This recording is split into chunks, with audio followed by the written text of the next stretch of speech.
কারণ শয়তান চায় না মুহাম্মদ আরবি সাল্লাল্লাহু আলাইহি সাল্লামের একজন উম্মত জান্নাতে যাক। সে কি চায়? তবে আমরা চাই আমরা জান্নাতে যেতে। কথা কোন ঠিক কিনা?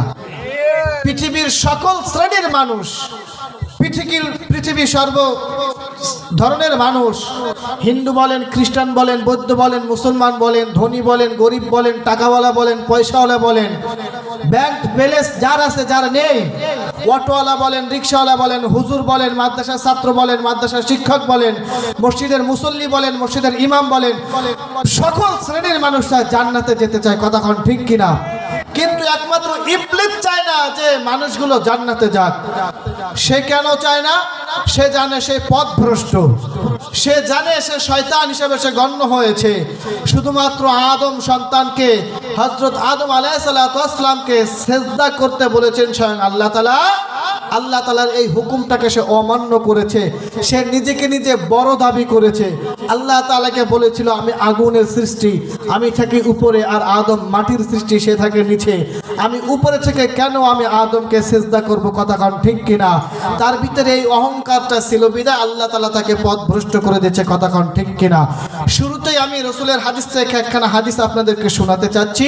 এরপরে আল্লাহ তাআলা যদি চায় আমি যে আয়াতে কারিমা তেলাওয়াত করেছি আয়াতের ভিতরে ঢুকবো।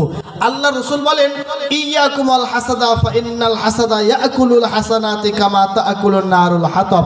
পয়গম্বরের এই হাদিসটি থেকে আমরা বুঝতে পারলাম, জানতে পারলাম, রাসূল বলেন পৃথিবীর ভিতরে যদি কোনো উম্মত, যদি কোনো উম্মতি তার নেক আমলকে ধ্বংস করতে চায়, আগুনে পোড়াই দিতে চায়, তাহলে সে কিভাবে এটা পোড়াবে?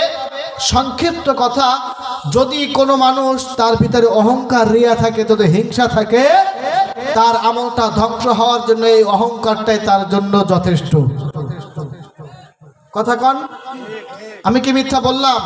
আপনারা বাবাজিরা বসা আছেন, যুবক ভাইরা বসা আছেন, কোরআন হাদিস অনেকেই জানেন। আমি যে হাদিসটা বললাম এই হাদিসটাও জানেন। তো আমরা এখানে যারা বসেছি আমাদের সর্বপ্রথমে যে কাজটা করতে হবে, আমাদের ভিতর থেকে সর্বপ্রকার অহংকার দূর করতে হবে। কথা কোন ঠিক কিনা? শুরুতেই বলেছি যদি অহংকার থাকে তাহলে আমাদের আমলগুলা বরবাদ হয়ে যাবে। এর জন্য আমি বলবো আমার যে ভাইরা বাইরে এখনো পর্যন্ত দাঁড়িয়ে আছেন, এই পাশ থেকে যে ভাইরা দাঁড়িয়ে আছেন, দয়া করে আপনারা যদি ভিতরে বসেন, পরিবেশটা সুন্দর দেখাবে।